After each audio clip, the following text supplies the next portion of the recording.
two boys entered the Tower of London under royal protection and never emerged into public life again. Their disappearance became one of the darkest questions in English history, not only because of what may have happened to them, but because their fate sits at the point where politics, rumor, propaganda, ambition, and murder all become almost impossible to separate. The two boys were Edward V, king in name for a brief and unstable moment, and his younger brother Richard of Shrewsbury, Duke of York. Later generations would remember them simply as the princes in the tower. The phrase sounds almost mythic now, but the terror of the case lies in how practical it really was. A succession crisis. A struggle for control. Two inconvenient heirs. And a silence that has lasted for centuries. To understand why the case still haunts English history, you have to begin before the Tower, before Richard III, and even before the boys themselves became political symbols. England in the late 15th century was already shaped by civil conflict, dynastic fear, and fragile legitimacy. The Wars of the Roses had left the crown permanently exposed to claims, counterclaims, and betrayals. Royal blood was not just a family matter. It was a weapon. Every marriage, every birth, every death, every rumor about legitimacy could shift the line of succession and decide who lived long enough to wear the crown. When Edward IV died unexpectedly in 1483, he left behind a kingdom that was not stable enough to absorb a child king without danger. His heir, Edward V, was only 12. The traditional machinery of kingship depended on adults, councils, and noble families whose loyalty was often tied to opportunity rather than principle. In theory, Edward was king. In practice, whoever controlled the boy controlled the realm. That fact alone made him vulnerable from the moment his father died.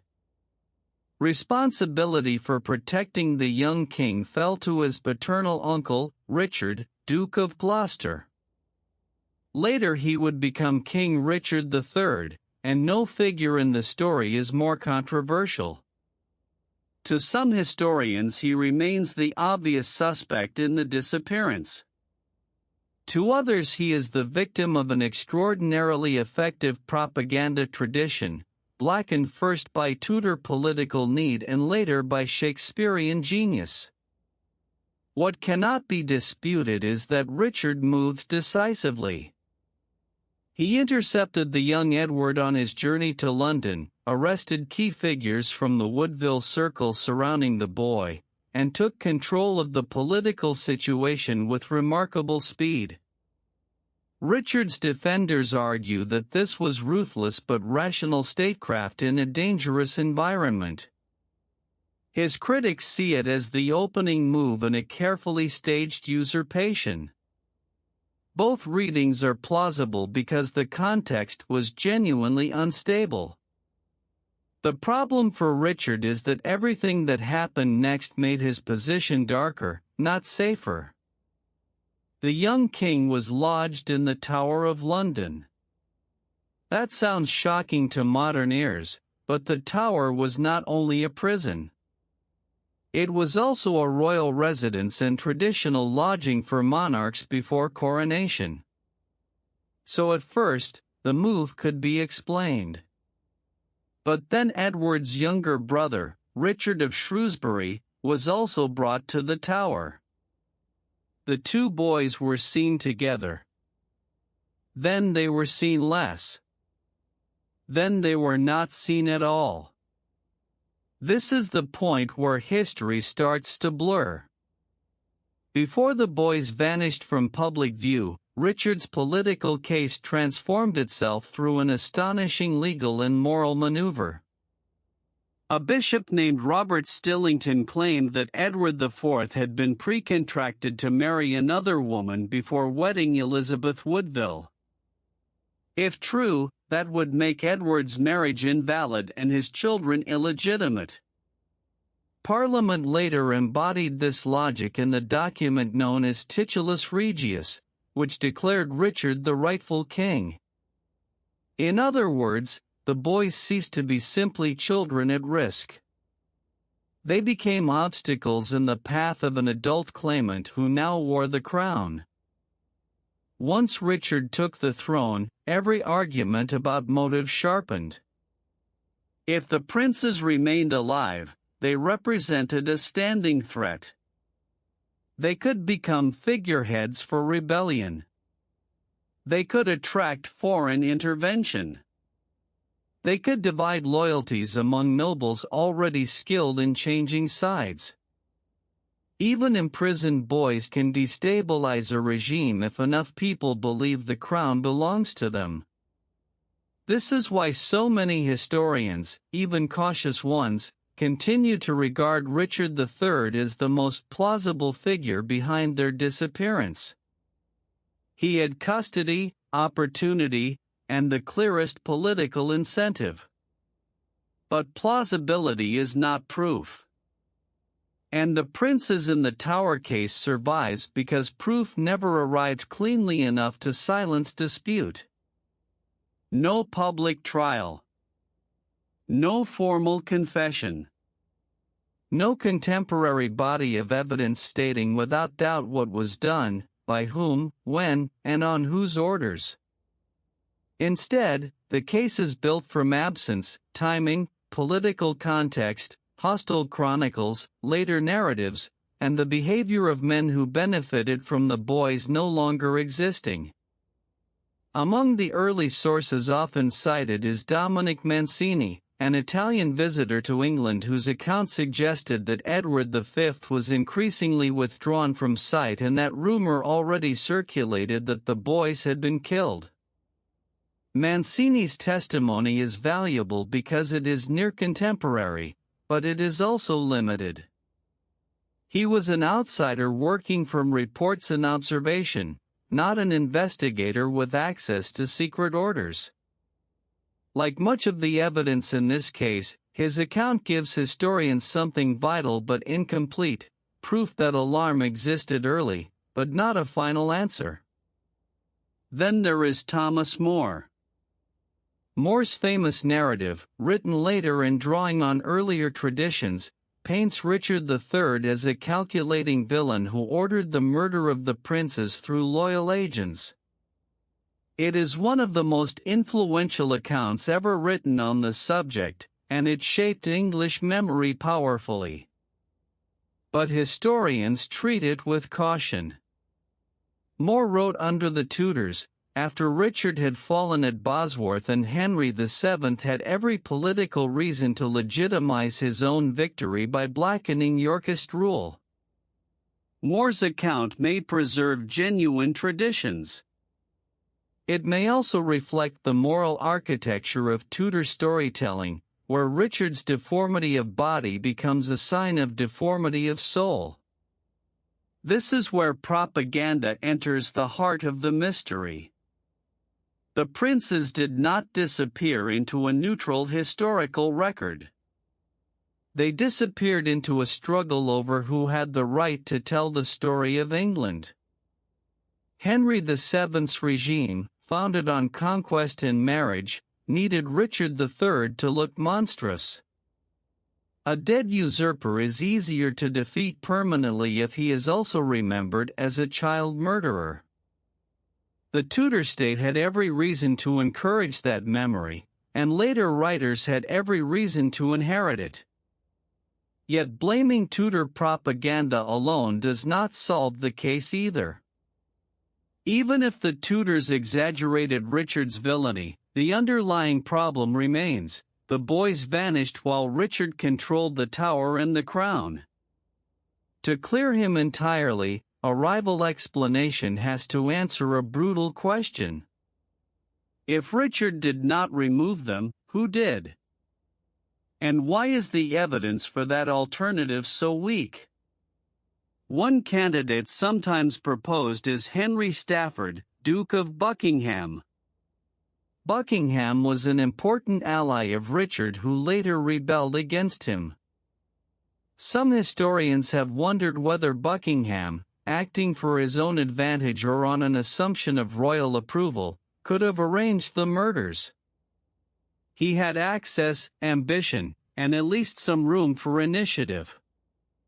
But this theory still leaves Richard close to the center of the web, because Buckingham's power depended on the political climate Richard created. Another theory points later, toward Henry VII.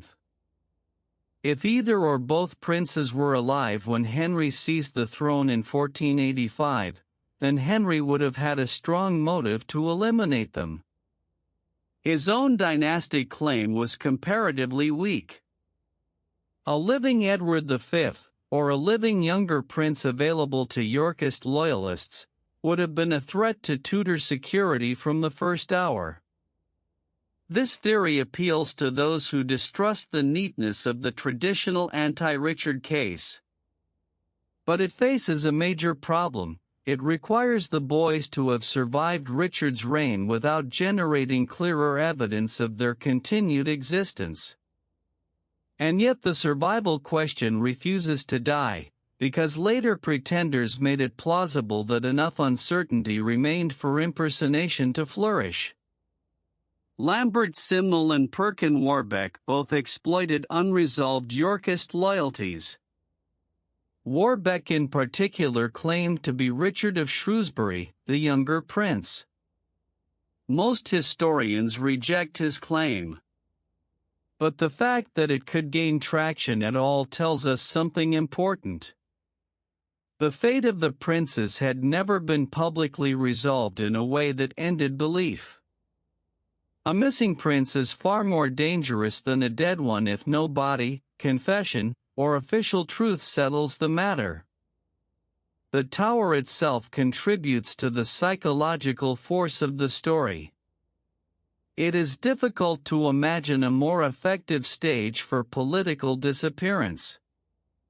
The Tower of London was already dense with symbolism before the princes entered it. It represented crown power, imprisonment, surveillance, and controlled secrecy. To vanish from the tower is to vanish not simply from a building, but from a machine designed to separate those inside from the public beyond its walls.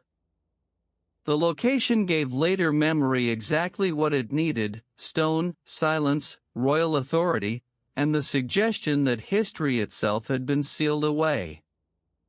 In 1674, two small skeletons were reportedly discovered beneath a staircase in the tower during building work.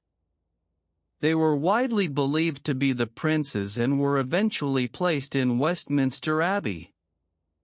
This find gave the story physical remains, but not closure. Centuries later, the bones were examined, yet the methods available at the time could not establish identity with certainty. Calls for modern DNA testing have recurred, but the issue remains contested. Even here, where the case seems closest to resolution, uncertainty survives. The bones may be the princes. They may not. The symbolic power of the discovery is enormous, but its evidentiary clarity is incomplete. This incompleteness is exactly why the mystery persists in modern scholarship. Historians are not merely debating a murder. They are debating method. How much weight should be given to near-contemporary rumor?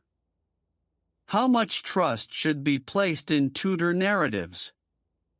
How should political motive be balanced against the absence of direct proof? When does circumstantial inevitability become historical probability strong enough to state plainly? Richard III has been retried in print again and again, and each retrial exposes as much about the historian's thresholds as it does about the king himself. Richard's posthumous reputation has had an unusual life because his defenders are unusually committed. The Ricardian movement has worked for generations to challenge the image of Richard as Shakespeare's monstrous villain and to push historians toward a more skeptical reading of Tudor sources. This has had real value. It forced historians to take propaganda seriously and to question lazy inheritances. But the corrective can sometimes become its own distortion. Clearing Richard's dramatic reputation does not automatically clear him of the prince's disappearance.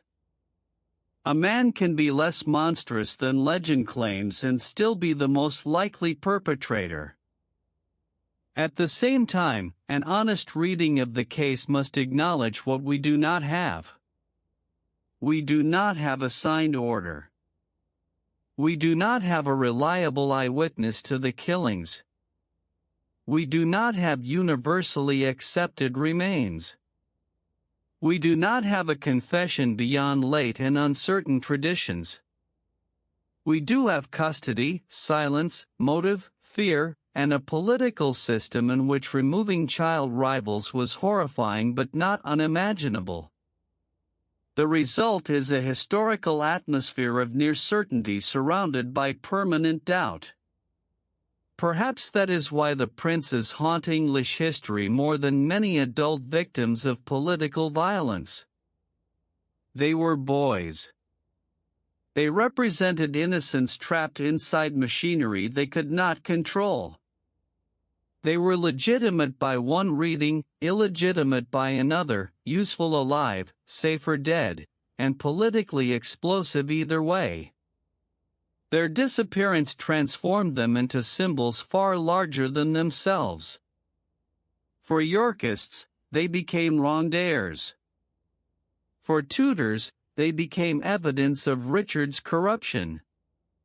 For modern audiences, they became the perfect unsolved royal crime. The story also exposes a deeper problem in monarchy itself. Dynastic politics turns children into constitutional objects. A prince is never only a child. He is a claimant, a marriage asset, a danger, a bargaining chip, a rallying point. The moral horror of the princes in the Tower lies partly in the possibility that everyone around them understood this. Richard may have seen them as threats. Their supporters may have seen them as instruments. The wider kingdom may have seen them as symbols. Very few people were positioned to see them simply as two boys who needed to live. And this is where the story becomes emotionally colder the longer one studies it. Whether the princes were murdered on Richard's orders, removed by another political actor, or died in some less theatrical but equally hidden manner, the structure around them made disappearance possible.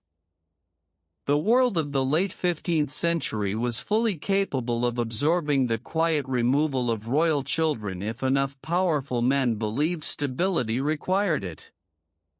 That is the truth beneath every competing theory. The system itself was dangerous enough to make the worst explanation believable. So why does the case still matter? Because it remains the clearest test of how historians handle a crime shaped by power. When documentation is partial, sources are partisan, and the main beneficiaries wrote the memory of the event, certainty becomes politically contaminated. Yet refusing certainty entirely can become its own evasion. At some point, motive, opportunity, and silence demand judgment, even if they do not allow mathematical proof. That is why the princes in the Tower still haunt English history. Not because the evidence is empty, but because it is full of pressure and never quite releases. Every path leads back to the same image: two boys in royal custody, seen less and less, then gone. A kingdom adjusting with remarkable speed to their absence.